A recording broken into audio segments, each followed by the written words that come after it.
మాదాపూర్కు షాగోస్ రెస్టారెంట్లో అగ్ని ప్రమాదం అవుతుందని ప్రమాద పిలుపు రావడం జరిగింది. వచ్చిన వెంటనే మా మిస్ట్ బుల్లెట్ టర్న్అవుట్ చేయడం జరిగింది. దాని వెంబడే మా ఎంపీటీ వాహనం కూడా తీసుకొని రావడం జరిగింది. వచ్చిన వెంబడే మేము కిచెన్లో ఫైర్ అవుతుందని తెలుసుకోవడం జరిగింది.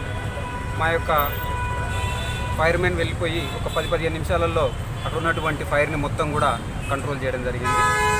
మెయిన్గా అక్కడ ఫైర్ కావడానికి కారణం మేము షార్ట్ సర్క్యూట్ అని అనుకుంటున్నాం.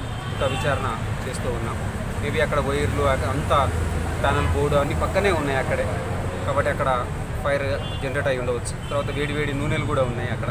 సో 10 నిమిషాల్లో ఫైర్ని ఆర్పడం జరిగింది, కంప్లీట్ చేసి. తరచూ షాగోస్ హోటల్స్లోనే ఫైర్ అయింది కారణాలు చూడాలి, దానికి విచారణ చేసింది.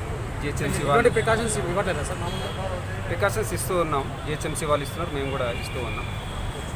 ఫైర్ సేఫ్టీకి సంబంధించి ఎటువంటి 1,90,000 దాకా ఆస్తి నష్టం కావచ్చు. ఫైర్ సేఫ్టీ హోజ్ ఉంది, వాళ్ళు వాడినట్టు ఉంది. ఎక్స్టింగ్విషర్ కూడా వాడినారు, వాళ్ళు ఆర్పలేకపోయినారు. మేము వచ్చి ఆర్పేసాం. ఓకే.